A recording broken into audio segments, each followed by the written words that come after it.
Hello मित्रांनो, स्वागत आहे तुमचं आपल्या चॅनलमध्ये. मित्रांनो, चॅनलला सबस्क्राईब केलं नसेल तर सबस्क्राईब करून घ्या. चला तर मग त्याला सुरुवात करूया. आई, मला एकदा मजा करून दे. मी म्हणाले, बेटा तू अजून लहान आहेस, तू काहीही करू शकणार नाहीस. मग त्याने ते उघडले आणि मला दाखवायला सुरुवात केली. ते इतके मोठे पाहून मी थक्क झाले. मित्रांनो, माझे नाव शिला आहे आणि मी 27 वर्षाची आहे. मी दिसायला खूप सुंदर आहे. हो, खूपच सुंदर आहे. कथा सुरू करण्यापूर्वी मी तुम्हाला आमच्या चॅनलला सबस्क्राईब करण्याची विनंती करतो. कारण मी फक्त तुमच्यासाठी कथा बनवतो आणि व्हिडिओला लाईक करा. चला पुढे जाऊया. ही कथा 1 वर्षापूर्वीची आहे, जेव्हा मी एके दिवशी घरी एकटेच होते आणि त्यावेळी माझा चुलत भाऊचा मुलगाही घरी होता. तो फक्त 19 वर्षाचा होता, पण तो आतून इतका खोडकर असेल याची मी कधीच कल्पना केली नव्हती. माझा नवरा सुरक्षा रक्षक होता. तो रात्रीच्या ड्युटीवर जायचा आणि सकाळी घरी यायचा. त्याची ड्युटी रात्रीची होती. मी तिथे होते, म्हणूनच तो मला जास्त वेळ देऊ शकत नव्हता. मी एकटे असताना मला खूप कंटाळा यायचा. लग्नानंतर पहिले वर्ष तो माझ्यासोबत चांगला राहिला, पण तो कंटाळला होता आणि आत्ता तो माझ्याकडे फारसे लक्ष देत नव्हता. फक्त संध्याकाळ झाली होती, तो त्याच्या ड्युटीसाठी निघूनच जायचा.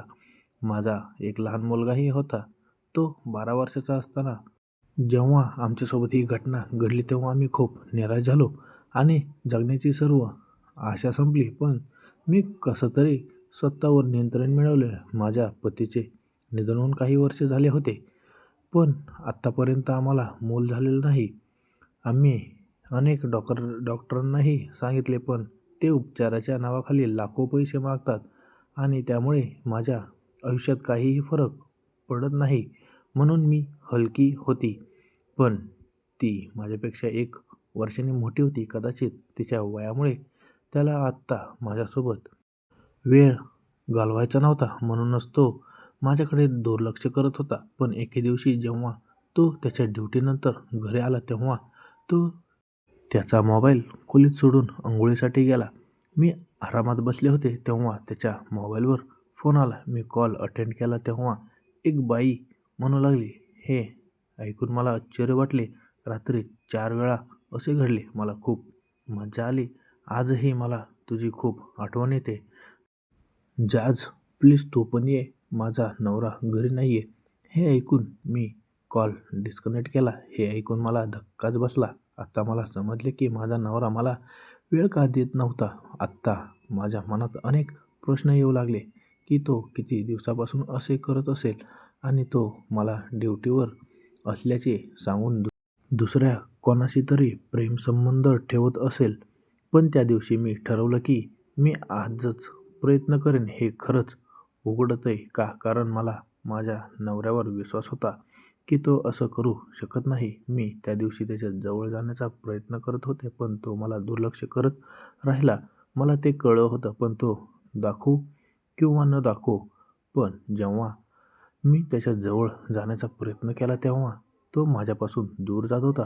संध्याकाळचे 6 वाजले होते आणि माझे पती 8 वाजता त्यांच्या ड्युटीवर जाणार होते, म्हणून मी त्यांच्यासाठी पटकन जेवण बनवले. जेवण करून तो जेवून त्याच्या कामावर जाऊ शकेल. काही वेळाने मी जेवण बनवले आणि जेवण झाल्यावर तो घराबाहेर पडला आणि मीही त्याच्या मागे गुपचूप जाऊ लागली. मी माझ्या चुलत भावाला सांगितले होते की मी थोड्या वेळाने परत येईन. बाजारापासून काही अंतर गेल्यावर माझा नवरा तिथे पोहोचला. तो सुरक्षारक्षक म्हणून काम करायचा आणि त्यांच्या घरात गेला. मीही त्यांच्या मागे गेले आणि त्यांच्या घरात गेले. त्यानंतर तो एका खोलीचा दरवाजा उघडून आत गेला. मी दरवाजा उघडण्याचा प्रयत्न केला तेव्हा तो आतून बंद होता. मला समजले की आत काहीतरी घडत आहे. दरवाजाजवळ एक लहान छिद्र होते. मी तिथून डोकावले आणि पाहिले की माझा नवरा एका महिलेसोबत आरामात एन्जॉय करत होता, तेही कोणताही प्रकारची लाज न बाळगता. हे सर्व पाहिल्यावर माझ्या मनात एक विचित्र भावना निर्माण होऊ लागली. त्या दोघांना पाहून मला स्वतःला जाणवू लागले मी स्वतःवर नियंत्रण ठेवून शकले नाही. आता मीही वितळू लागले होते. ते सुरू झाले होते.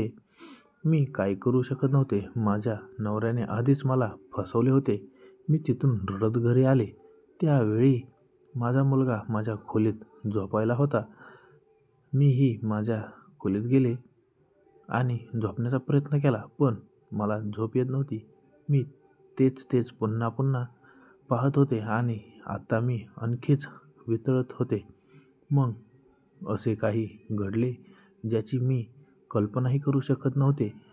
मला माझा मुलगा रडताना पाहिले. त्यानंतर तो म्हणू लागला की "काय झाले आई? काय झालं? तू का रडत आहेस?" मी माझ्या मुलाला सगळं खरं सांगितले. खोलीतल्या दृश्याबद्दलही मी त्याला सांगितले. सुरुवातीला माझ्या मुलाला माझ्यावर विश्वास बसला नाही, पण माझ्या डोळ्यातून अश्रू वाहत असल्याने त्याला माझ्यावर विश्वास ठेवावा लागला. माझं ऐकल्यानंतर त्याच्या आतला सिंह जागृत झाला. मी त्याला हो म्हटले आणि विचारले, "बेटा, हे काय आहे?" तो म्हणाला, "आई." वडिलांचे बोलणे ऐकून मी स्वतःवर नियंत्रण ठेवू शकत नाही. मी म्हणाले, "बेटा, आज तुझे वडीलही इथे नाहीत. आज तू तुझ्या आतल्या सिंहाला बाहेर काढ आणि तुझी तहान भागव. मी तुला पाणी देईन. मी तयार आहे." मी आता आधीच वितळले होते. तो म्हणाला, "चल आई, तू कशाची वाट पाहत आहेस?" मी म्हणाले, "बेटा, तू अजून लहान आहेस. तू हे करू शकणार नाहीस." मग तो मला त्याच्या आतल्या सिंहाला बाहेर काढू शकला असता. मी त्याला शांत करण्यासाठी पाणी दिले. माझा मुलगा मला इतका वेळ देईल असे मला वाटले नव्हते. मी म्हणाले, "बेटा, इतक्या वेळानंतर तुझे वडीलही आळशी होतील. त्यांना काहीच कळलं नाही." सुमारे 2 तासानंतर माझ्या मुलाचे मन शांत झाले आणि त्यानंतर आम्ही झोपलो. पण माझ्या नवऱ्याने माझ्याशी हे सर्व केलं. तो ते घडताना पाहतो, पण त्यांनी मला काहीही सांगितले नाही. आणि मी सकाळी उठल्यावर तो म्हणाला, "अरे वा बेटा, तू इतके दिवस हे कसे करतोयस?" मला समजले की माझ्या नवऱ्याने सर्व काही पाहिले आहे.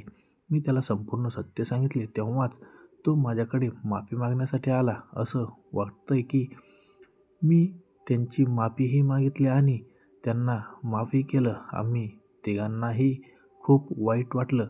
म्हणून आम्ही सर्व चुकीचे नातेसंबंध संपवले आणि त्यानंतर आम्ही तिघांनी एक नवीन आयुष्य सुरू केलं. ही एक काल्पनिक कथा होती, जी फक्त मनोरंजन उद्देशाने बनवण्यात आली आहे, जेणेकरून लोकांना हे करण्यापासून रोखता येईल. म्हणून मित्रांनो, तुम्हाला ही कथा कशी वाटली ते कमेंट करून आम्हाला सांगा.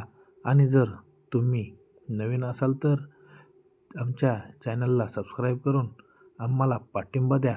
आम्ही तुमच्यासाठी अशाच रोमॅन्टिक कथा घेऊन येत राहू. धन्यवाद.